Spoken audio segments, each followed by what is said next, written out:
Hello students, कैसे हैं आप सब। स्वागत है आपका एनसीईआरटी मैथ्स क्लासेस में।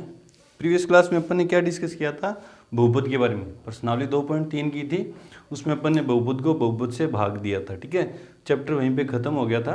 और 2.4 अपन करेंगे नहीं क्योंकि अच्छी है, एग्जाम के पॉइंट ऑफ व्यू से वो नहीं है, इसलिए उसको अपन एक बार स्किप करते हैं। बाद में कभी दोबारा वीडियो अपलोड कर देंगे 2.4 का। आज का हमारा टॉपिक है, जैसे आप बोर्ड पे हेडिंग देख ही रहे हो, क्या है कि दो चरों वाले रैखिक समीकरण युग्म। ठीक है, 9th क्लास में अपने इससे थोड़ा बहुत देखा है। दो चरों वाले रैखिक समीकरण युग्म क्या कहते हैं, थोड़ा सा प्रीवियस अपन डिस्कस करते हैं 9th क्लास का। जैसे कोई समीकरण है, जैसे कोई समीकरण है 2x + 5y = 10। ठीक है, तो आपने देखा इस समीकरण में कितने चर हैं, y है, x है, दो तो चर हैं। ये क्या है, 2 हैं, 5 हैं और 10। ये क्या है, वास्तविक संख्या है, ये गुणांक है। x का गुणांक क्या है, यहाँ पे 2 है, और y का गुणांक क्या है, 5। और दो चरों में ये रैखिक समीकरण क्यों कहलाती है, क्योंकि यहाँ y की घात भी 1 है और x की घात भी 1 है, इसलिए इसको अपन क्या बोलते हैं, दो चरों वाला रैखिक समीकरण युग्म। ठीक है, तो इसमें देखते हैं अपन सॉल्व करते हैं इसको। 9th क्लास में अपन इसके बारे में डिस्कस किया है कि यदि आपने सोच विचार के देखा कि यदि x = 0 रख दें अपन, यहाँ x की जगह रखूंगा 0, तो ये पूरा 0 हो जाएगा। 2 × 0 + 5y = 10। ये 0 खत्म हो गया, क्या बचा, 5y = 10। तो y = 2, इधर 5 इधर गुणा में उधर जाएगा तो भाग में 10/5 कितना आ गया, 2। फिर आपने क्या सोच के देखा कि y = 0 रख दूं,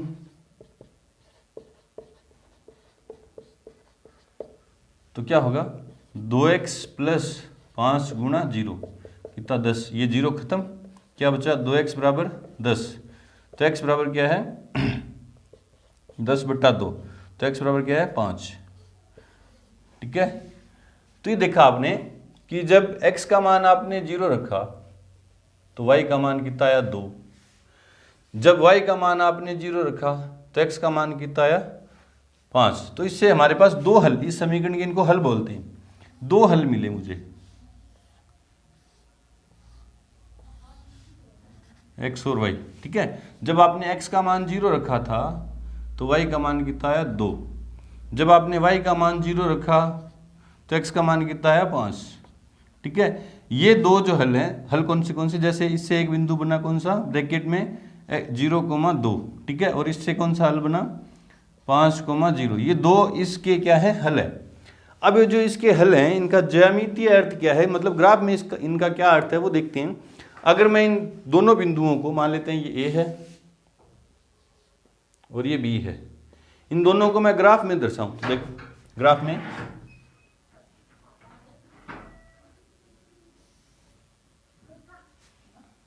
इधर x, इधर y, इधर x' और इधर y'। एक x यहाँ मूल बिंदु, ये मूल बिंदु x से दाईं तरफ जाएंगे तो प्लस के x, बाईं तरफ आएंगे तो माइनस के x, ऊपर जाएंगे तो y प्लस का और नीचे आएंगे तो y माइनस का। 2, 3, 4 और 5, इधर माइनस का 1, माइनस के 2, माइनस के 3 और माइनस के 4, 1, 2, -1 और -2। ठीक है, अगर मैं ये बिंदु A दर्शाऊं ग्राफ में, x का मान कितना है, 0 और y का कितना है, 2। बिंदु दर्शाने आते होंगे, x का मान यहाँ पे खड़े होते हैं, x का मान 0 है तो न इस तरफ जाऊंगा न इस तरफ, y का मान कितना है फिर 2, तो y के मान के लिए मैं ऊपर जाऊंगा, तो ये बिंदु आया A, जो क्या है 0,2। दूसरा बिंदु क्या है, x का मान 5 है और y का मान 0 है। यहाँ पे खड़े x का मान 5 है, ये रहा, और y का 0, तो न ऊपर न नीचे, ये बिंदु B है 5,0। तो मैंने देखा ये दो बिंदु हैं, इनको स्केल लेके मैंने मिलाया तो मुझे क्या मिली, एक रेखा मिली, जो कौन सी रेखा है, 2x + 5y = 10। ठीक है, तो क्या देखा, ये जो दो बिंदु थे A और B, इन दोनों को मिलाने वाली रेखा के क्या है, दो बिंदु हैं, मतलब इन दोनों बिंदुओं के जो निर्देशांक हैं, जो हल है इस समीकरण के, जो दो हल थे वो क्या थे, दो बिंदु हैं, दो बिंदु हैं। और वो दो बिंदु कहाँ हैं, इन दोनों को मिलाने वाली रेखा के ऊपर स्थित है। मतलब ये जो रेखा है इस रैखिक समीकरण की है, दो चरों वाले रैखिक समीकरण की है, उसके ऊपर ये दो बिंदु हैं ए और बी, और ये दोनों बिंदु के जो निर्देशांक हैं वो इस रैखिक समीकरण के क्या है, हल है। तो आप सोच सकते होंगे कि इस रैखिक समीकरण के कितने हल होंगे, तो अनंत हल होंगे। बोले सर कैसे? क्योंकि इस रेखा पर कितने बिंदु होंगे, अनंत बिंदु होंगे, और अनंत बिंदु होंगे तो अनंत बिंदुओं की अनंत क्या होंगे, निर्देशांक।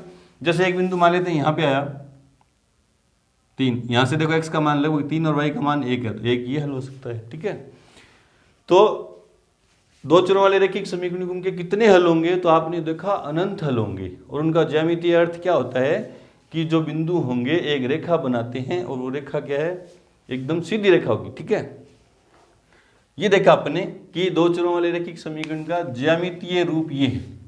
एक रैखिक समीकरण जो क्या दर्शाती है, एक सीधी रेखा दर्शाती है एक्स वाई तल के अंदर, और जो हल होते हैं उन रेखा इस समीकरण के जो हल हैं वो उस रेखा पर स्थित बिंदुओं के क्या है, निर्देशांक हैं। ठीक है, तो कितने हल होंगे एक रेखा के, एक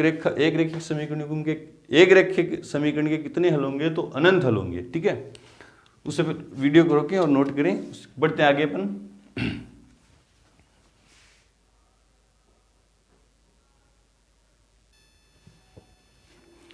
अब देखते हैं अपन कि दो चरों वाले रैखिक समीकरण का व्यापक रूप क्या होता है।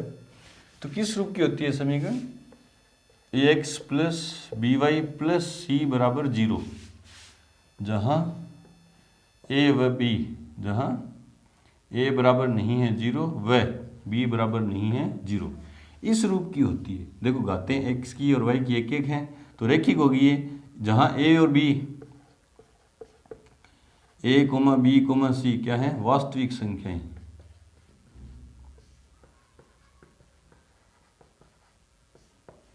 तथा x व y क्या है, चर है। दो चर हैं x और y, a b c क्या है, वास्तविक संख्याएं, और x और y की घातें कितनी कितनी होंगी, एक एक होंगी। ठीक है, तो a और b 0 क्यों नहीं होंगे, मान लेते हैं a बराबर 0 हो गया, a बराबर 0 हो गया, तो ये पूरा पद 0 हो गया। ये पूरा पद 0 होते ही बी वाई प्लस सी बराबर कितना हो गया, 0। ये तो एक ही चर में समीकरण बनी, दो चर है ही नहीं इसमें, तो ये अपन बोल ही नहीं सकते कि अगर a 0 होने पे a या b 0 हो जाए तो क्या हो जाएगा, ax बराबर प्लस सी बराबर क्या हो जाएगा, 0। अब देखो आपने क्या देखा कि यदि a या तो a 0 हो जाए या b 0 हो जाए, तो जो समीकरण बनेगी वो एक ही चर में बनेगी। देखो यहाँ a 0 होने पे y में समीकरण बनी, और b के 0 होने पे समीकरण किस में बनी, x में। दो चर है ही नहीं, तो अपन इसको दो चरों वाली रैखिक समीकरण नहीं बोल सकते। दोनों में इसकी कंडीशन क्या है कि a और b 0 नहीं होगा, c 0 हो सकता है, c वास्तविक संख्या ये 0 हो सकती है। कैसे, जैसे यूँ हो सकता है कि देखो 3x प्लस 2y बराबर 0, यहाँ देखो c है ही नहीं, लेकिन a का मान कितना है 3 और b का मान कितना है 2। ठीक है, तो ये है दो चरों वाले रैखिक समीकरण का व्यापक रूप। a और b 0 होगा नहीं। ये तो था प्रीवियस क्लास का 9th क्लास का अपन ने डिस्कस किया। अब है हमारा टॉपिक दो चरों वाले रैखिक समीकरण युग्म। युग्म का मतलब जोड़ा। अपन को जितने भी क्वेश्चन मिलेंगे उसमें दो चरों वाले रैखिक समीकरण दो होंगे, पेयर के रूप में होंगे। उनके बारे में पढ़ते हैं। तो चलो वीडियो को रोकें और नोट करें।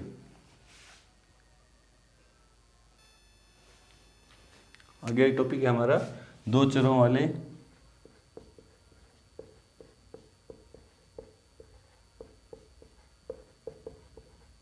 रैखिक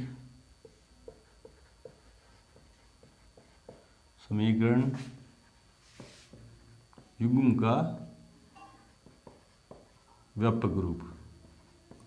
अब दो समीकरण होंगे। युग्म का मतलब दो चर मतलब दो चर होंगे। रैखिक मतलब चरों की घातें कितनी कितनी होंगी, एक एक होंगी। और व्यापक रूप लिखते हैं अपन। तो व्यापक रूप क्या होगा, पहली समीकरण क्या होगी, a1x plus b1y plus c1 बराबर 0, ये तो पहली समीकरण होगी।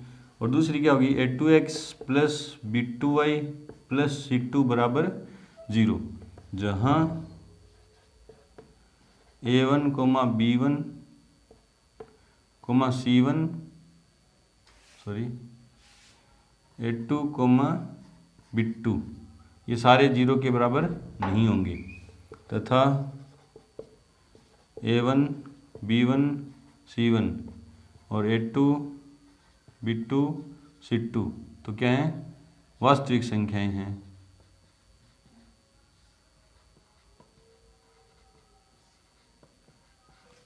वह x तथा y क्या है, चर है। ठीक है, तो अभी अपन ने देखा कि एक रैखिक समीकरण के कितने हल होते हैं, अनंत हल होते हैं, क्योंकि रैखिक समीकरण किसको दर्शाती है, ग्राफ में एक लाइन को दर्शाती है, रेखा को दर्शाती है। उस रेखा पर कितने बिंदु होंगे उतने ही उसके क्या होंगे, हल। तो रेखा पर अनंत बिंदु होते हैं तो एक रैखिक समीकरण के अनंत हल होंगे। ठीक है, तो बढ़ते हैं कि दो चरों वाले रैखिक समीकरण का ज्यामितीय अर्थ क्या है। उससे पहले देखते हैं कि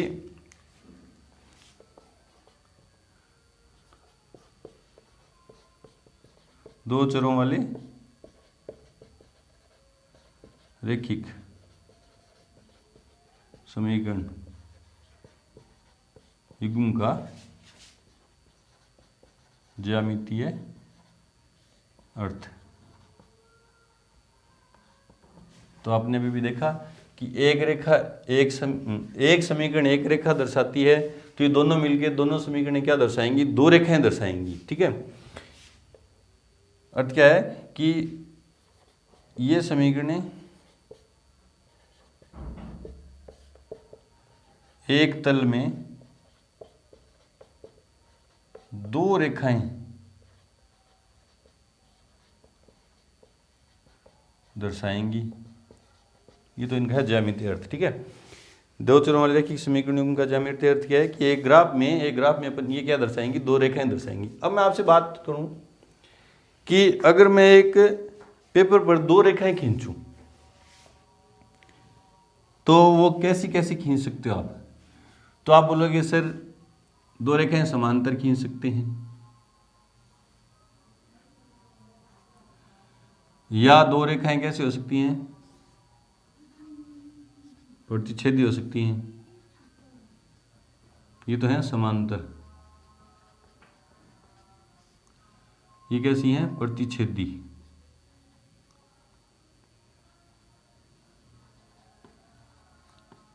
या कैसे हो सकती हैं, एक रेखा खींचिए उसके ऊपर ही आप दूसरी रेखा खींच दो, ये होती हैं संपाती। ठीक है, एक तल में दो रेखाएं खींचने के लिए बोलूं तो आप ये तीन स्थितियां खींच सकते हो, या तो दो रेखाएं समांतर खींच सकते हो, या दोनों रेखाएं कैसी होंगी, प्रतिच्छेदी होंगी, या दोनों रेखाएं कैसी होंगी, संपाती होंगी। संपाती का मतलब क्या है, एक के ऊपर दूसरी रेखा। कोई बच्चा बोलता है क्लास में, एक बार एक बच्चे ने बोला क्लास में कि सर दो रेखाएं ऐसे भी खींच सकती हैं।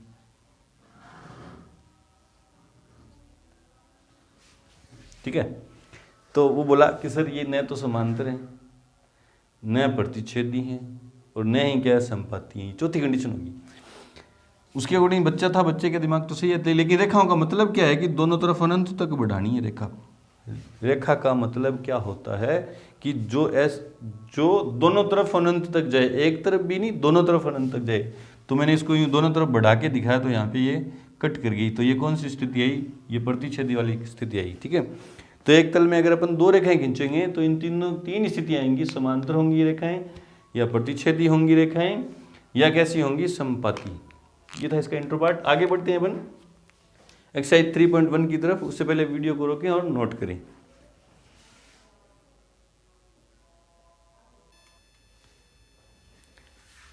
पर्सनालिटी 3.1 में पहला क्वेश्चन है कि वर्ड प्रॉब्लम है। देखो क्वेश्चन को पहले आराम से पढ़ना है अपन को ना, कि क्वेश्चन दे क्या रहा है।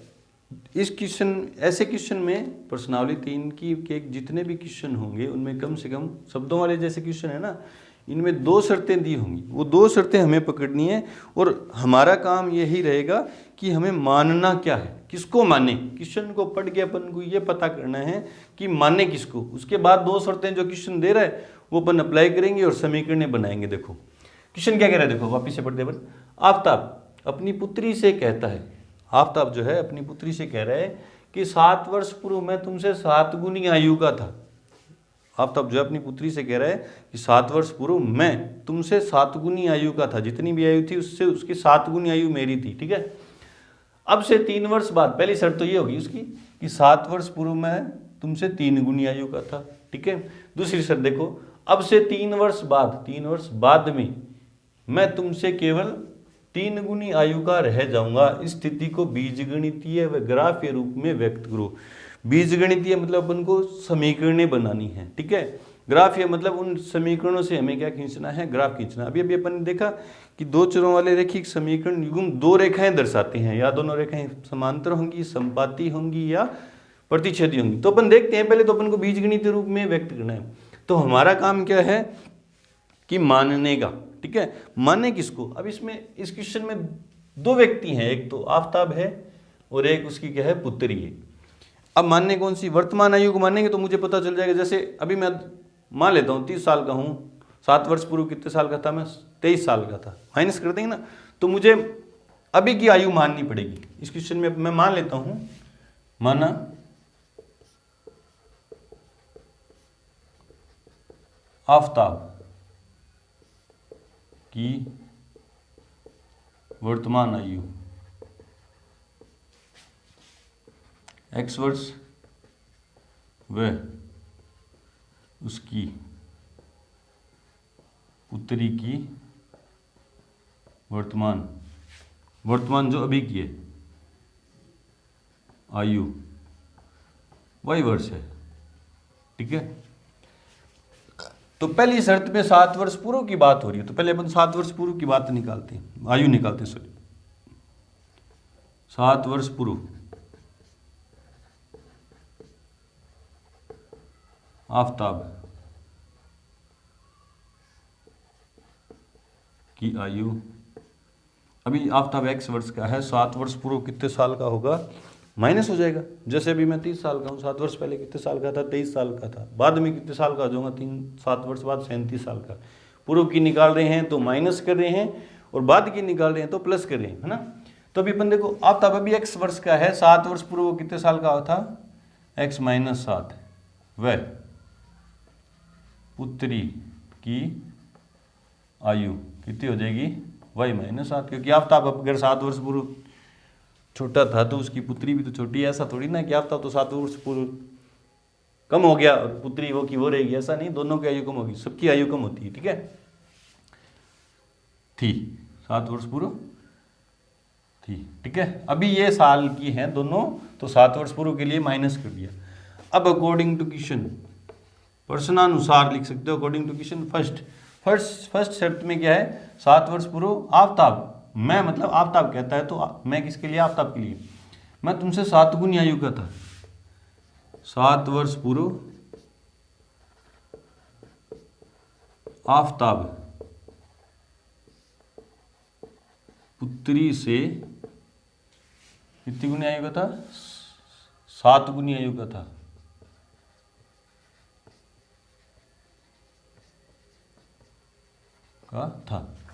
अब इसको, ये तो थी हिंदी, इसकी अपन बनाते हैं बीजगणितीय रूप बनाते हैं इस कंडीशन का। देखो 7 वर्ष पूर्व आफताब की जो आयु थी क्या थी? x - 7, जो बराबर थी किसके बराबर थी? उसकी पुत्री की आयु के 7 गुनी के बराबर थी। पुत्री की आयु कितनी थी 7 वर्ष पूर्व? y - 7, उसकी क्या थी? 7 गुनी थी। ये बात आपको समझ में आई क्या कि सर बराबर कैसे रख दिया? देखो वापिस से देखते हैं, बराबर क्यों रखा मैंने। 7 वर्ष पूर्व आफताब की आयु क्या थी?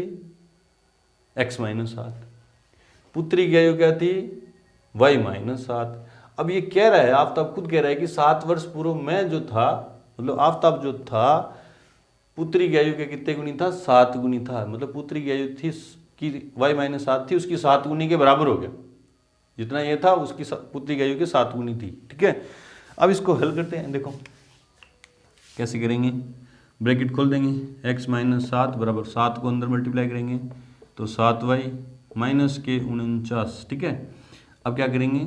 चर व्यापक रूप में बदलने के लिए देखो सारी चीज़ें क्या ले आएंगे अपन इस तरफ, तो x, ये 7y इधर माइनस में, प्लस में इधर आएगा तो माइनस के 7y, इधर माइनस में 7 पड़ा है और प्लस में 49 बराबर में क्या है? 0।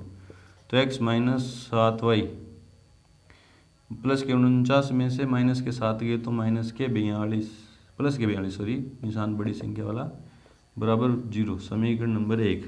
तो पहली कंडीशन से मुझे ये समीकरण मिली, इससे इसको हल किया तो मुझे ये समीकरण मिल गई।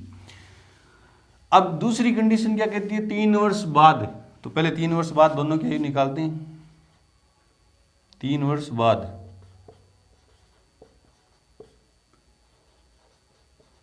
आफताब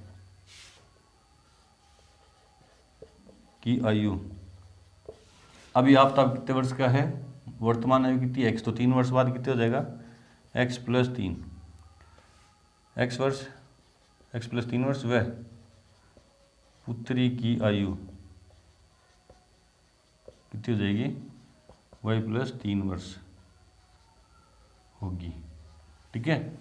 अब question, according to question second क्या कहता है, आफताब क्या कहता है, 3 वर्ष बाद आफताब, 3 वर्ष बाद आफताब पुत्री से 3 गुनी आयु का रह जाएगा, पुत्री से 3 गुनी आयु का रह जाएगा। देखते हैं अब इसको। 3 वर्ष बाद आफताब जो है, जो कितने साल का होगा, x प्लस 3, उसकी पुत्री की आयु कितनी है y प्लस 3, उसका क्या हो जाएगा 3 गुना हो जाएगा, बराबर हो जाएंगे। मतलब 3 वर्ष बाद जो आफताब की आयु उसकी पुत्री की आयु के 3 गुनी के बराबर हो जाएगी। इसको हल करते हैं, x प्लस 3, 3y प्लस के 9, x माइनस 3y प्लस के 3 और इधर माइनस के 9 आएंगे तो माइनस के 6 बराबर 0, समीकरण नंबर 2। ठीक है। तो क्वेश्चन क्या था, इस स्थिति को बीजगणितीय, मतलब बीजगणितीय रूप में अपन ने इसको व्यक्त कर दिया। ठीक है। अब क्या करना है, मुझे ग्राफ के रूप में भी व्यक्त करना है। तो देखो, ग्राफ खींचने के लिए मुझे इनसे दो क्या निकालने पड़ेंगे, दो हल निकालने पड़ेंगे। तो समीकरण 1 से,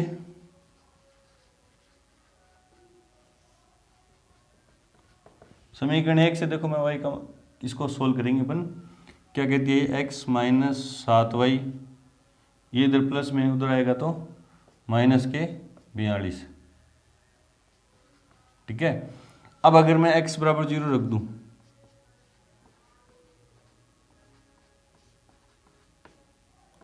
y बराबर कितना आएगा, देखो यहाँ x की जगह 0 रख दिया तो ये 0 हो गया।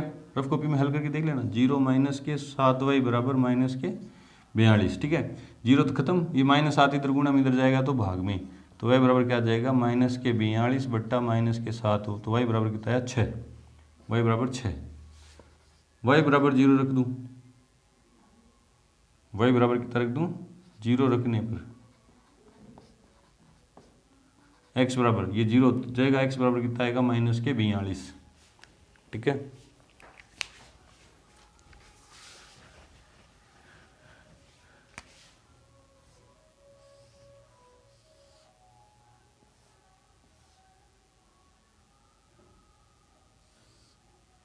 x और y, x कितना रखा 0 तो y कितना आया 6, x कितना रखा, y 0 रखा तो x कितना आया माइनस के 42। समीकरण 2 से, समीकरण 2 क्या कहती है, समीकरण 2 का है x माइनस 3y माइनस 6 बराबर 0। ठीक है। ये इधर माइनस 6 है, उधर जाएगा तो प्लस का 6, x बराबर 0 रख दूं तो y बराबर कितना आएगा, माइनस के 2, y बराबर 0 रख दूं, x बराबर कितना आएगा 6,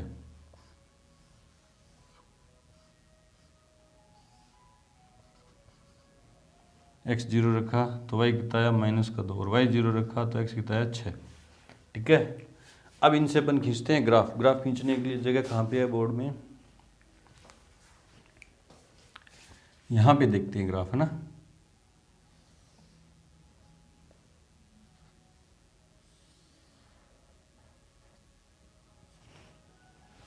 दिख तो रहा है क्या,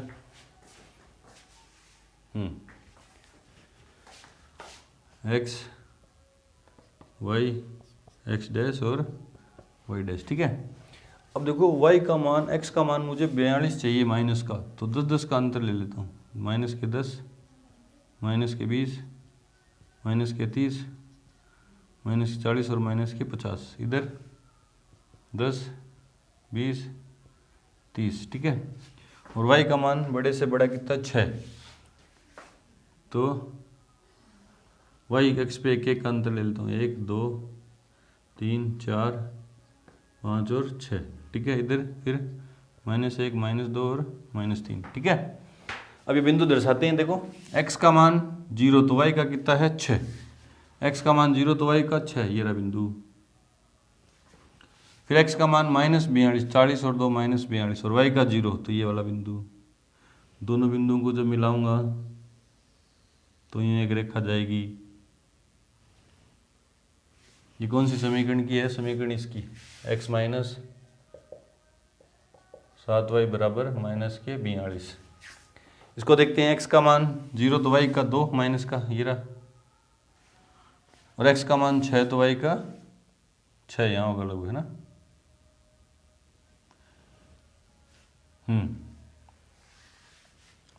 तो 0, तो क्या देखा आपने?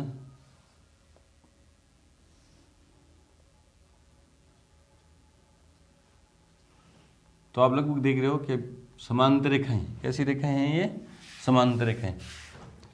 तो x माइनस 3y बराबर 6, ये है इस जो शब्द प्रॉब्लम थी उसका ज्यामितीय रूप। तो ज्यामितीय रूप में आपने क्या देखा कि ये किस रूप की हैं?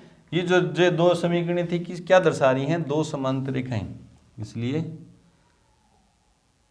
समस्या का ज्यामितीय रूप दो समांतर रेखाएं हैं, ठीक है। ये क्वेश्चन हुआ, क्वेश्चन था, उसको पहले अपन ने बीजगणितीय रूप में लिखा। बीजगणितीय रूप मतलब समीकरणें बनाई, फिर उन समीकरणों से हमने क्या खींचे? ग्राफ खींचे। ग्राफ खींचने आपने 9th क्लास में सीखे हैं, नहीं भी सीखे तो आप कमेंट करेंगे, मैं आपको सेपरेट वीडियो में पूरा अच्छे से बता देंगे, ठीक है। बढ़ते अपने अगले क्वेश्चन की तरफ, उससे पहले वीडियो को रोकें और नोट करें।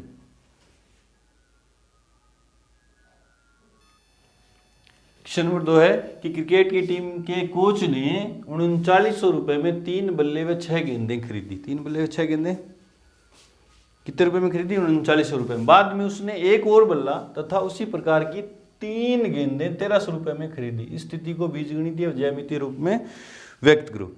देखो मैंने आपको बताया था, अपना काम सिर्फ क्या है? मानने का। मानना क्या है वो आपको थोड़ा सा सोचना पड़ेगा। बाकी क्वेश्चन में 2 शर्तें होंगी, 2 शर्तों के अकॉर्डिंग 2 समीकरणें बनेंगी और 2 समीकरणों से अपन ज्यामितीय रूप मतलब ग्राफ खींचेंगे इसका, ठीक है। पहले 2 समीकरणें बनाने के लिए मुझे क्या करना है? मानना है। मानने किसको? बात किसकी चल रही है? रुपए की। देखो 3 बल्ले और 6 गेंदें कितने में खरीदी? 3900 रुपये। टोटल रुपए कितने हैं? 3900 रुपये। एक बल्ला और 3 गेंदें कितने में खरीदी? 1300 रुपये में खरीदी। मतलब इनका खर्चे का सम कितना है? इतना 3900, और उनके खर्चे का सम कितना है? 1300। तो मैं मान लेता हूँ एक बल्ला, मानेंगे हमेशा एक का, यूं मत कर लेना कि माना 3 बल्लों का, नहीं, मानेंगे हमेशा एक इकाई की वैल्यू मानेंगे, ठीक है। तो माना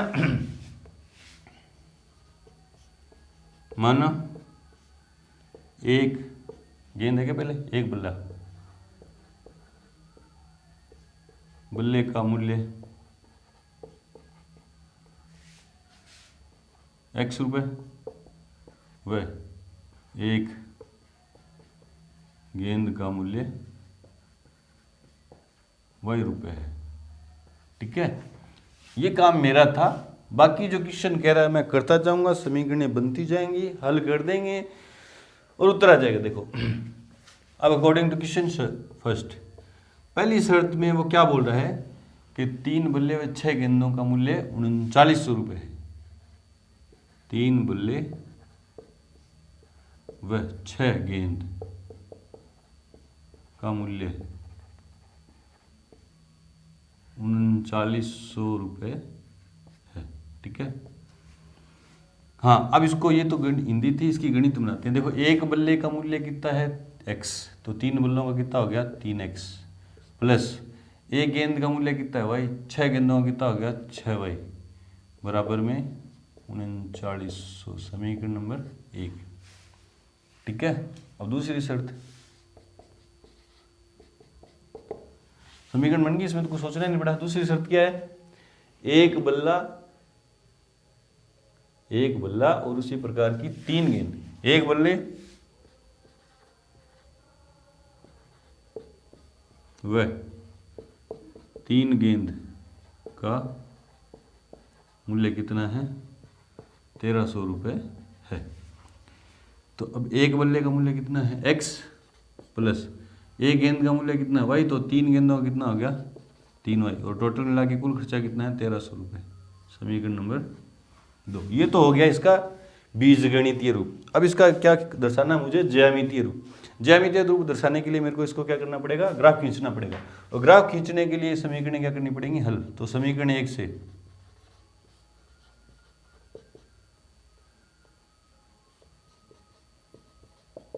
समीकरण 1 क्या कहती है, 3x प्लस 6y बराबर 3900। अब x बराबर 0 रखने पर, यहाँ 0 रखूँगा तो 0 हो गया, ठीक है, भाग जाता है क्या,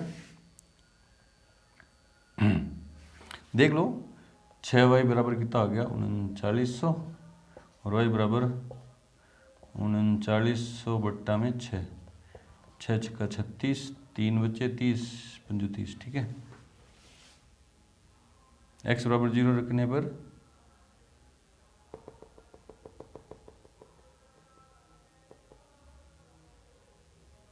तीन बल्ले थे क्या, इस पहली शर्त में क्या है, 3 बल्ले और 6 गेंद, x प्लस 2 है, हाँ ठीक है ठीक है ठीक है। तो कितना आया, 6 छक्का 36, 5 6, y बराबर 650, y बराबर 0 रखने पर, x बराबर y 0 रखूँगा तो यहाँ कितने आ जाएंगे, 1300, x कितने आ जाएंगे, 1300।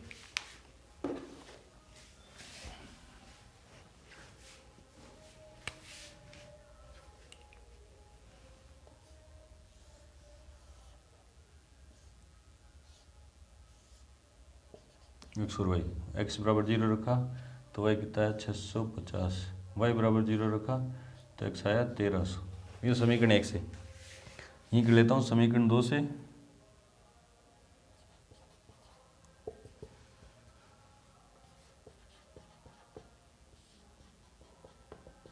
से। समीकरण 2 क्या कहती है, x प्लस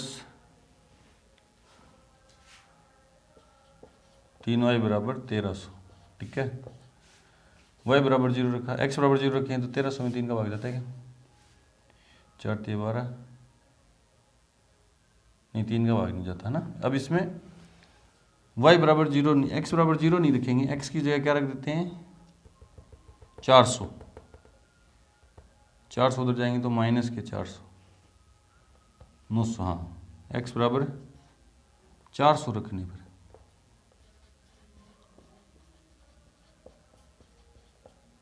कैसे सर आपके दिमाग में कैसे है, आपने रट रखे हैं क्या, देखो रट नहीं रखे, देखो x की जगह अपन मान रखेंगे, यहाँ जो भी रखूंगा इधर आएगा तो माइनस में होगा। देखो 100 रखा तो 1200, हाँ 100 रखने पे भी आ जाएगा। देखो 400 रखा, देखो आपने देखा था कि एक समीकरण, रैखिक समीकरण के कितने हल होते हैं, अनंत हल होते हैं, अनंत बिंदु होते हैं, उसके अनंत ही हल होंगे, x कोऑर्डिनेट और y कोऑर्डिनेट होंगे ना, x निर्देशांक और y निर्देशांक। उसी तरह मैं x के मान सोचूंगा, उसके अकॉर्डिंग, उसके हिसाब से y के मान मेरे पास आते जाएंगे। जैसे मैंने अभी 0 सोचा तो मैंने 0 सोच के क्या देखा कि ये 0 सोचूंगा तो ये खत्म हो जाएगा, बट्टा में 3 जाएगा, 1300 में 3 का भाग जाता नहीं है। फिर 100 में चल रहे इतने बड़े आंकड़े, तो 100 सोच के देखा, 100 सोचा तो 100 इधर प्लस में, इधर आएगा तो माइनस में, 1300 में से 100 गए तो 1200 में 3 का भाग जाएगा क्या, हाँ जाएगा 400 बार। लेकिन उससे पहले मैंने क्या सोच लिया, 400, क्या सोच लिया 400 उधर जाएगा तो माइनस 400, 1300 में से 400 जाएंगे तो 900, और 900 में 3 का भाग दूंगा तो y बराबर कितना आ जाएगा, 900 में 3 का भाग दिया तो 300। फिर y बराबर 0 रख दूँ, अब रख दो, देखो सोचो, रख दिया, खत्म। x बराबर कितना आ गया 1300, x बराबर 1300।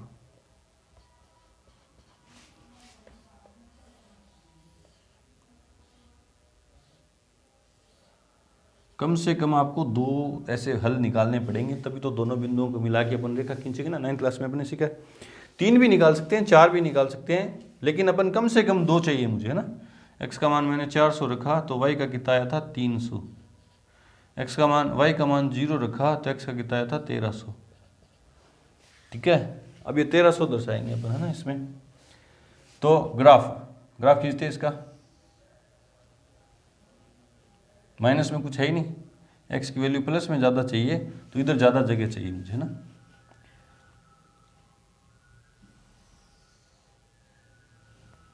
क्योंकि माइनस में तो जाने नहीं, x का मान माइनस में तो आ ही नहीं रहा।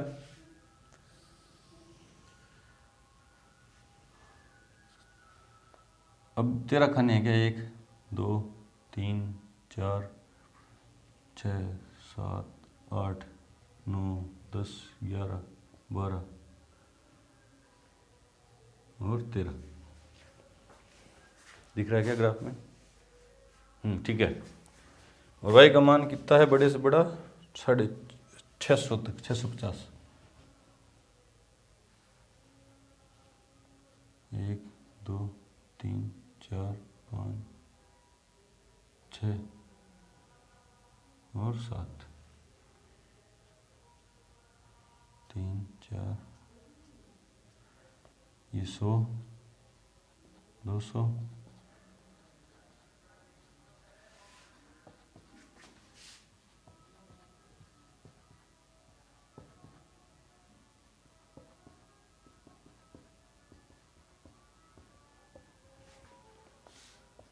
100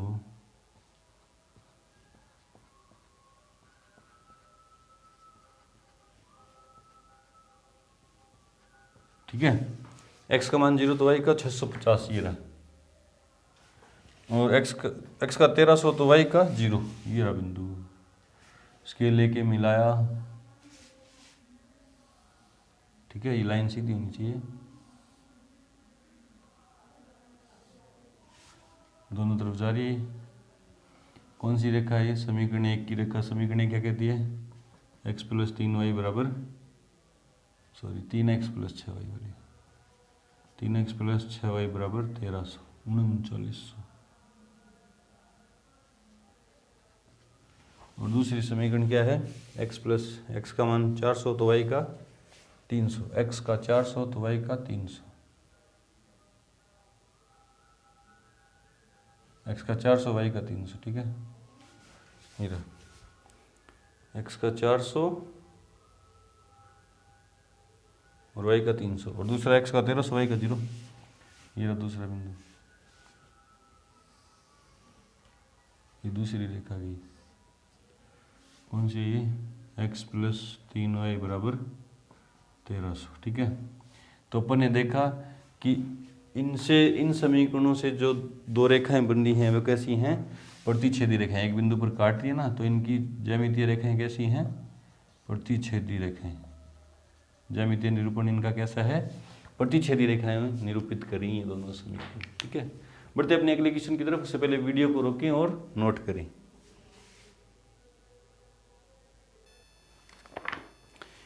क्वेश्चन नंबर 3 है कि ज़्यादा इसको लिखूंगा तो वीडियो ज़्यादा लंबा हो जाएगा, तो पढ़ते हैं, बुक में ही देख लेते हैं इसको। 2 किलो सेब और 1 किलो अंगूर का मूल्य किसी दिन 160 रुपये था। 2 किलो सेब थे, 1 किलो अंगूर का मूल्य 160 रुपये था। 1 महीने बाद 4 किलो सेब और 2 किलो अंगूर का मूल्य 300 रुपये हो जाता है। इस स्थिति को बीजगणितीय ज्यामितीय रूपों में व्यक्त कीजिए। अब रेट की बात चल रही है, तो मैं मान लेता हूँ, माना सेब और अंगूर की बात चल रही है ना, माना 1 किलो किग्रा सेब का मूल्य x रुपये, वह 1 किग्रा अंगूर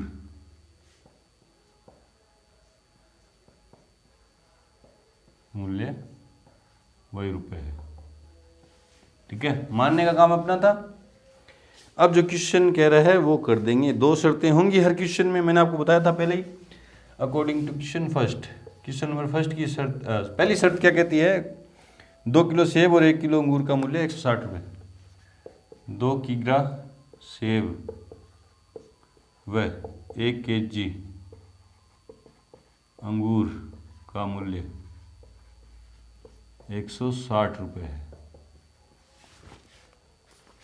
हाँ, तो 1 किलो सेब का मूल्य कितना है x, और 2 किलो का कितना हो जाएगा 2x, प्लस 1 किलोग्राम अंगूर का मूल्य कितना है y, और अंगूर कितने हैं 1 किलो हैं, तो y बराबर में 160। समीकरण नंबर 1 अकॉर्डिंग टू क्वेश्चन सेकंड शर्त क्या कहती है, 4 किलो सेब और 2 किलो अंगूर का मूल्य 300 रुपये। 4 kg सेब व 2 kg अंगूर का मूल्य 300 रुपये। ठीक है, इसको लिखते हैं। 1 किलो सेब का कितना है x, तो 4 kg का कितना हो गया 4x प्लस 2y बराबर 300। देखो यहाँ पे थोड़ा सा दिमाग लगाना आपको। क्या देखना है कि पूरी समीकरण में अगर किसी संख्या का कोई एक संख्या का भाग जाए ना, तो भाग दे देते हैं। पूरी समीकरण का मतलब पूरी में LHS में और RHS में भाग जाए तो भाग दे देते हैं। यहीं हल करोगे, जैसे अपन ने पिछला क्वेश्चन किया था उसमें 3 का भाग जा रहा था क्वेश्चन नंबर समीकरण 2 में, तो मैंने आपको वहां नहीं बताया। क्यों नहीं बताया? क्योंकि मैं आपको बताना चाहता था कि बिना भाग दिए भी कर सकते हैं, जैसे अपन ने पीछे किया, लेकिन गणना देखो कितनी लंबी हो गई थी। यहाँ देखो 2 का भाग यहाँ भी जा रहा है, यहाँ भी जा रहा है, यहाँ भी जा रहा है। पूरे पदों में जाना चाहिए, यूं नहीं कि इस तरफ तो जा रहा है इस तरफ जाए नहीं तो आपने इधर इधर दे दिया। नहीं, पूरी समीकरण में 2 का भाग जाए, पूरी में जाने का मतलब दोनों तरफ जा रहा है तो 2 का भाग दे दिए। याद लगा के लिखते हैं देखो, तो गणना क्या हो जाती है आसान। थोड़े मान छोटे आएंगे, ग्राफ में दर्शाने आसान हो जाएंगे। देखो 2 का भाग दिया तो 2x प्लस यहाँ 2 का भाग दिया तो y, यहाँ क्या आया 150। समीकरण नंबर 2। ठीक है, अब इसको देखते हैं।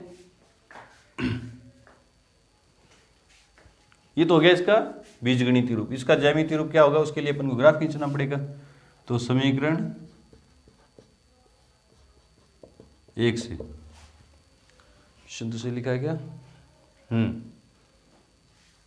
समीकरण 1 से, समीकरण 1 क्या बोलती है 2x प्लस वाई बराबर 160। इसको अलग तरीके से हल करते हैं। देखो एक चर को इस तरफ रखूंगा, बाकी सारी चीजें उस तरफ लेके जाऊंगा। देखो y 2x इधर प्लस में उधर जाएगा तो माइनस में 160 माइनस के 2x। अब y इस तरफ x को रखा है ना, y x को उस तरफ ले गए तो जो चर अपन उस तरफ ले जाएंगे उसके मान रखेंगे बबन। x बराबर सोचेंगे, देखो 50 रख दूं, x बराबर कितने रखने पर 50 रखने पर, बट्टा में तो कुछ है नहीं, यहाँ y के गुणा में होता तो भाग में जाता। y बराबर 50 रखा तो 50 दूनी 100, 160 में से 100 गए तो 60। फिर x बराबर 60 रखने पर 60 रखा तो 60 दूनी 120, 160 में से 120 गए तो y बराबर 40।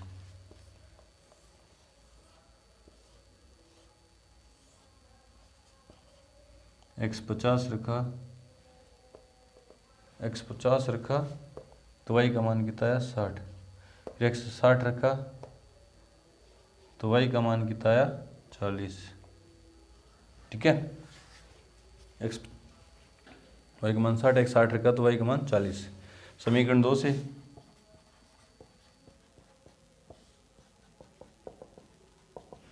समीकरण 2 कौन सी है 2x प्लस वाई बराबर एक्स्ट्रा 2x प्लस वाई बराबर 150 प्लस वाई बराबर 160 नहीं 150।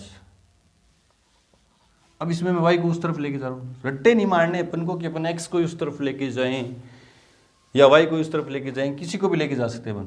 तो 2x बराबर 150 माइनस के y, तो x बराबर क्या हो जाएगा 150 माइनस के y बट्टा में 2। अब उधर y को ले गया तो y के मान रखूंगा मैं, y बराबर ठीक है 50 रख दिया, y बराबर कितना रख दिया 50 रखने पर यहाँ 50 रखूंगा तो 150 में से 50 जाएंगे तो 100 बचे, 100 में 2 का भाग दिया तो x बराबर कितना आया 50। फिर y बराबर कितना रखने पर 80 रख दें, कितने रख दें, 80 नहीं 70 रख दें।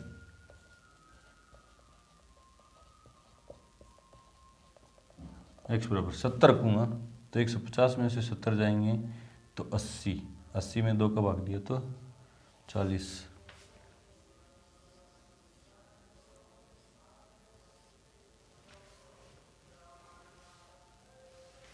x और y का मान आपने कितना रखा 50, तो x का मान कितना है 50, y का मान कितना रखा, y की सीध में रखेंगे 70 तो 40। तो ये बिंदु निकाले, इनका ग्राफ आप खींच के देखना है ना, ग्राफ पेपर पे अच्छे से खींचना, उससे गलती होने के चांसेस क्या रहेंगे कम। यहाँ तो क्या स्केल नहीं है तो थोड़े बहुत ऊपर नीचे हो जाते हैं, कोई खाना बड़ा भी लिया जाता है, कोई खाना छोटा भी लिया जाता है। आप ग्राफ में एकदम नाप के करेंगे तो आपकी लाइनें क्या आएंगी एकदम सीधे से। तो यहाँ पे आके हमारी एक्सरसाइज 3.1 क्या हुई, कंप्लीट हुई। बढ़ते हैं अपनी अगली एक्सरसाइज 3.2 की तरफ। उससे पहले वीडियो को रोकें और नोट करें।